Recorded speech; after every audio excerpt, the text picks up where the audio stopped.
দর কষাকষি করতে না পারলে যুক্তরাষ্ট্রের বাজারে পণ্য রপ্তানিতে শুল্কের বোঝা চেপে বসবে। ৩ মাস আগের এমন শঙ্কাই সত্য হবার পথে। ২০২৪ সালে যুক্তরাষ্ট্রের বাজারে রপ্তানি হওয়া বাংলাদেশি পণ্যে যত শুল্ক আদায় করা হয়েছে তা গড় করলে তার হার দাঁড়ায় ১৫%-এর মতো। ৩৫% পাল্টা শুল্ক কার্যকর হলে মোট শুল্ক হার দাঁড়াবে ৫০%। তার মানে বাংলাদেশ থেকে যুক্তরাষ্ট্রে পণ্য রপ্তানিতে ৫০% শুল্ক দিতে হবে। এসব নিয়ে আজকে কথা বলবো। আমাদের সঙ্গে আজ আছেন বিকেএমই এর নির্বাহী সভাপতি ফজলে শামীম এহসান এবং অর্থনীতি বিশ্লেষক জনাব মামুন রশিদ। আপনাদের দুজনকে স্বাগত জানাচ্ছি সংবাদযোগে। ফজলে শামীম এহসান অর্থ উপদেষ্টা আশাবাদ জানিয়েছেন যে হয়তো সামনের বৈঠকে, যেটা আগামীকালকে হতে পারে, যুক্তরাষ্ট্র থেকে ইতিবাচক সমাধান আসবে। আপনি কতটা আশাবাদী?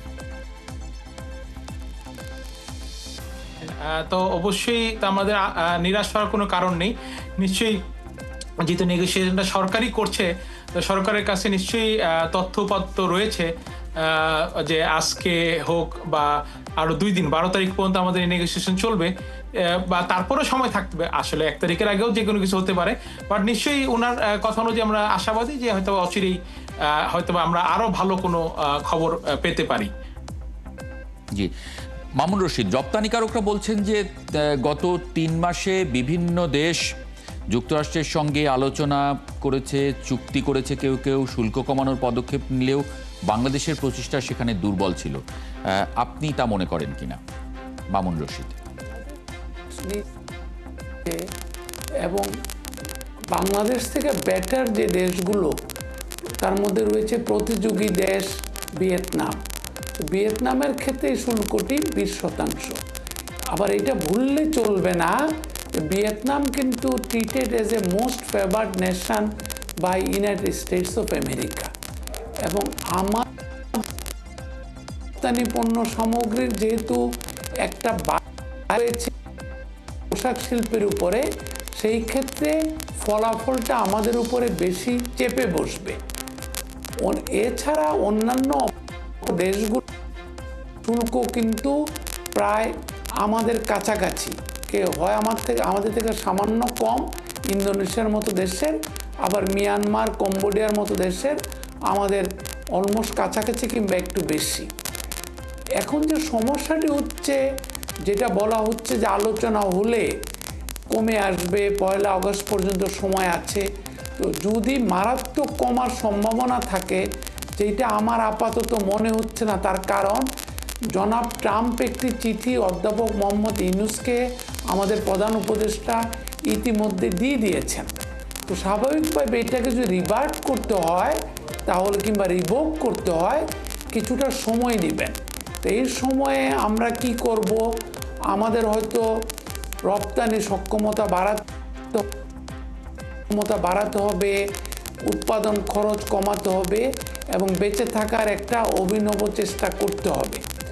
আমরা যেহেতু বেশিরভাগ রপ্তানি করি ইউরোপে, তো আমাদের মারাত্মক প্রভাব পড়বে বলে আমার মনে হয় না।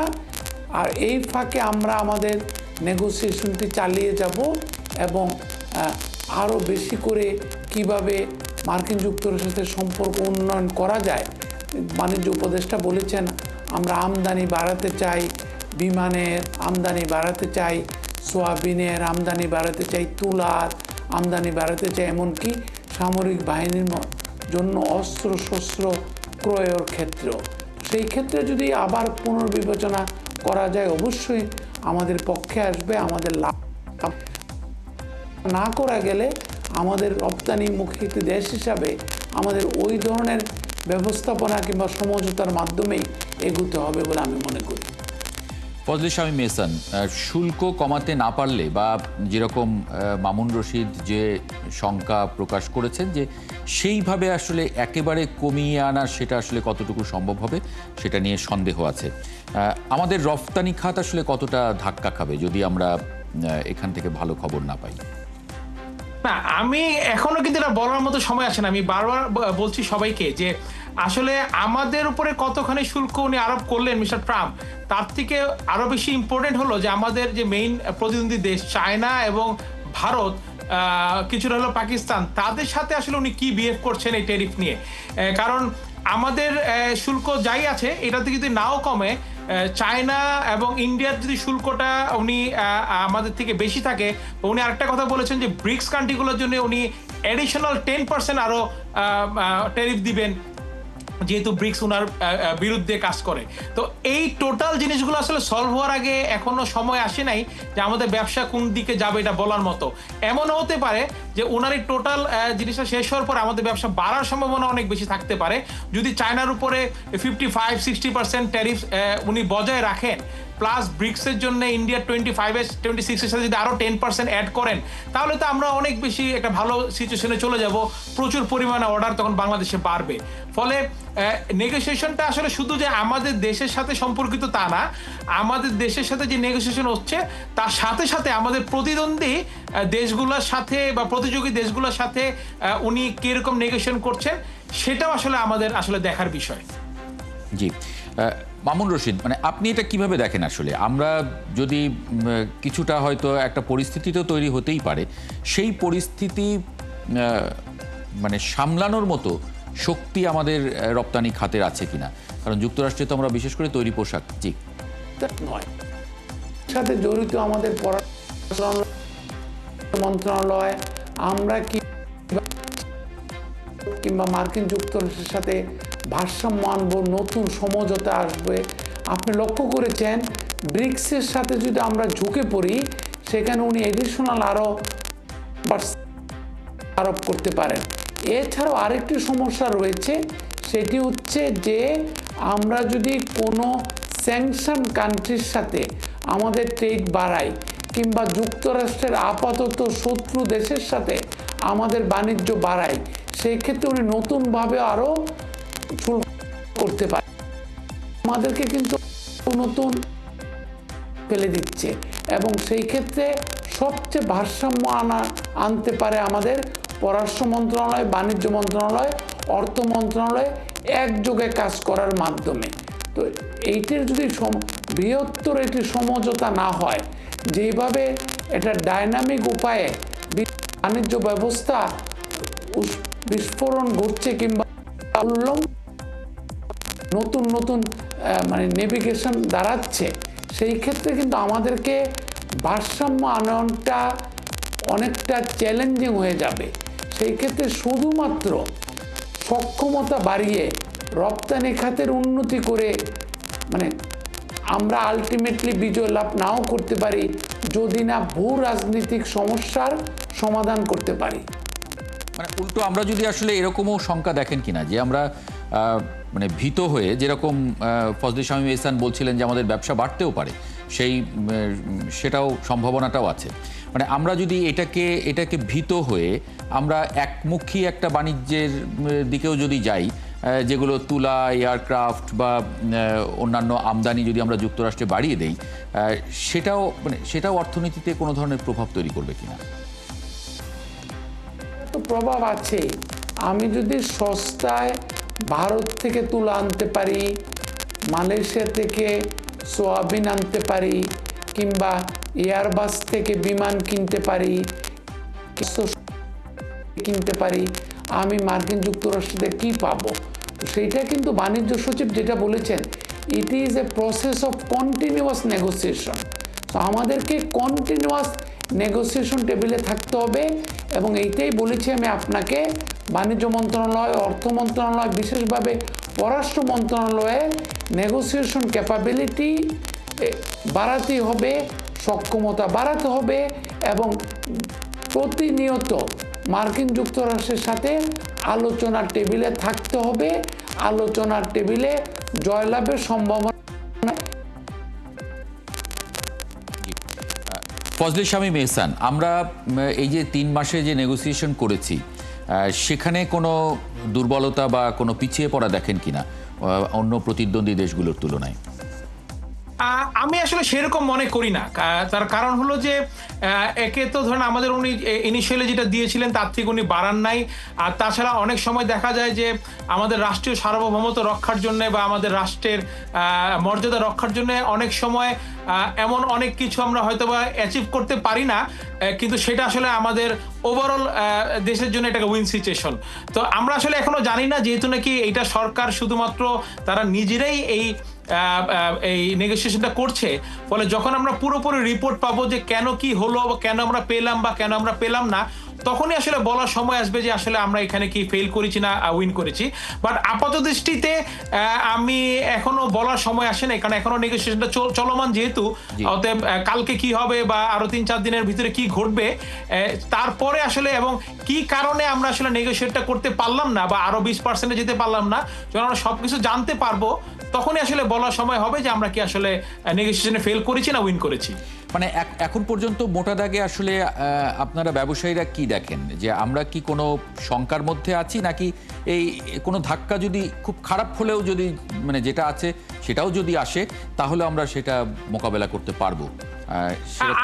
আমি যেটা একদম বারবারই একই কথা আমি আসলে বলতে চাচ্ছি যে দেখেন, আমাদের জন্য যেটা হয়ে গেছে সেটা হয়ে গেছে, যে ওভারঅল 51% আমার, যেহেতু আমার majority export apparels almost 80% plus. So এই জায়গাটাতে আসলে যে আমার এখন 50% দিয়ে আমার যেতে হবে, এটা মোটামুটি শিওর।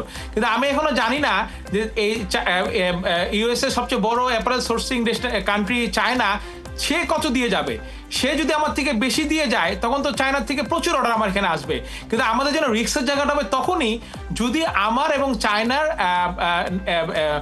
ট্যারিফটা সমান হয়ে যায় বা চায়না আমার কাছাকাছি থাকে, তখন আসলে আমাদের জন্য টিকে থাকাটা আসলে খুবই কষ্টকর হয়ে যাবে।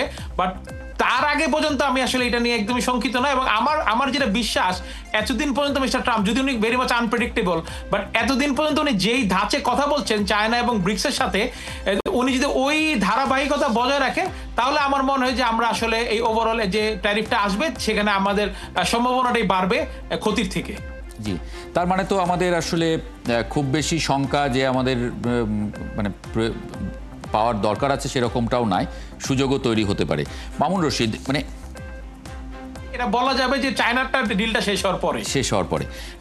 মামুন রশিদ, আপনি কি দেখেন, মানে এই যে বাড়তি শুল্ক আরোপ হচ্ছে সেটা আমেরিকার বাজারেও তো তার প্রভাব আছে, ভোক্তাদের উপরেও তো তার এক ধরনের প্রভাব তৈরি হবে, পণ্যের দাম বেড়ে গেলে সেখানেও তো একটা পরিস্থিতি তৈরি হবে। সুতরাং মানে সার্বিকভাবে আসলে কি দেখেন, এই ডোনাল্ড ট্রাম্প যে ইনিশিয়েটিভটা নিয়েছেন এটি উনি আসলে দীর্ঘমেয়াদে ধরে রাখতে পারবেন কিনা? আমাদের মার্কিন যুক্তরাষ্ট্রে ক্যালভিন ক্লেইন এই সমস্ত ব্র্যান্ডগুলা, গ্যাপ বাংলাদেশের সাথে অত্যন্ত অভ্যস্ত, গ্যাপের বানানা রিপাবলিক, ওল্ড নেভি, এগুলার কারণে অবশ্যই ক্রেতাদের উপরে চাপ পড়বে, ক্রেতারা তাদের ক্রয় ক্ষমতা কমে যাবে, কারণ ট্যাক্সটা তো আলটিমেটলি ক্রেতারাই প্রদান করবেন। সেই ক্ষেত্রে আমাদের এখান থেকে রপ্তানি কমতে পারে, মার্কিন যুক্তরাষ্ট্রে আমদানি কমতে পারে, ক্রেতারা যদি রেশনালাইজেশন করে। অন্যদিকে আমি আবার জনাব ফজলে এহসান শামীমের সাথে একমত যে চায়না যেহেতু আমাদের প্রধান প্রতিদ্বন্দ্বী এবং ভারত, ইন্দোনেশিয়া, ক্যালভিন ক্লেইনের ক্ষেত্রে উনি নিঃসন্দেহে জানেন, ইন্দোনেশিয়া এবং পাকিস্তান আমাদের নিকটতম প্রতিদ্বন্দ্বী কিংবা উদীয়মান প্রতিদ্বন্দ্বী। তারা কিভাবে বিষয়টাকে ট্যাকেল করে, তারা কিভাবে সক্ষমতা বৃদ্ধি করতে পারে, সক্ষমতা তো ওভারনাইট বৃদ্ধি হয় না, বাংলাদেশকে ওভারনাইট রিপ্লেস করার মতো দেশও নাই। সুতরাং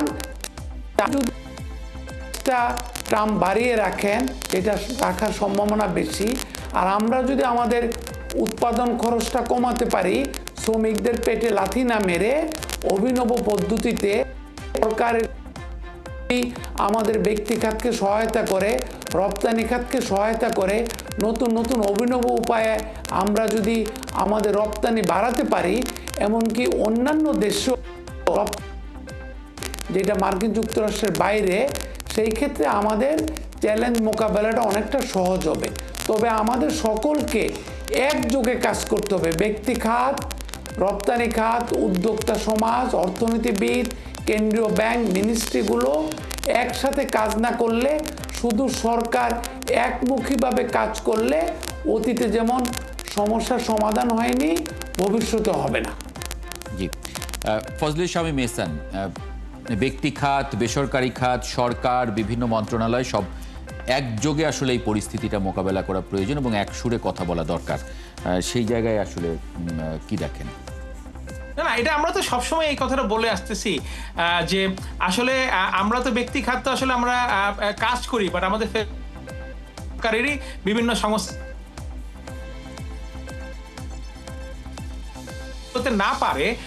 এনবিআর যদি বারবারই পুলিশিং এর ভূমিকায় থাকে, বা আমাদের পোর্ট যদি ইনএফিশিয়েন্ট থাকে, বা আমাদের ইউটিলিটি সাপ্লাই যদি নাকি ঠিক মতো না থাকে, তখন তো আমরা যেটা নাকি বললেন যে আমাদের যে প্রতিযোগিতার সক্ষমতা বাড়ানো, সেটা তো বাড়বেই না, দিনে দিনে আরো কমবে। তো এখন আসলে সবাই যদি আমরা একসাথে কাজ করি যে সত্যিকারের একটা ব্যবসা বান্ধব, আপনি যদি দেখেন যে আমাদের রপ্তানির, আমাদের টোটাল অর্থনীতির কত পার্সেন্ট, জিডিপির কত পার্সেন্ট আমাদের রপ্তানি খাত বহন করে, আর আপনি ভিয়েতনামে যদি দেখেন তো ভিয়েতনাম অনেক বেশি। আমরা কিন্তু সেই জায়গাতে যেতে পারিনি, এবং যতদিন পর্যন্ত এরকম একটা পরিস্থিতি ক্রিয়েট না হবে, আমাদের ইকোনমি কিন্তু একটা শক্ত ভিত্তির উপরে দাঁড়াবে না। তো এই জন্যে রপ্তানি খাতকে প্রাধান্য দিয়ে, আমি অবশ্যই সব খাতকেই থাকবে, সকল ইন্ডাস্ট্রি শিল্পায়নই থাকবে, বাট রপ্তানি খাতকে প্রাধান্য দিয়ে যদি নাকি আমরা সকলে মিলে একসাথে কাজ করতে পারি, নিঃসন্দেহে আমরা এইসব সমস্যাগুলো ওভারকাম করে আসতে পারবো। অনেক ধন্যবাদ ফজলে শামীম এহসান এবং মামুন রশিদ, আপনাদের দুজনকে যুক্ত হবার জন্য।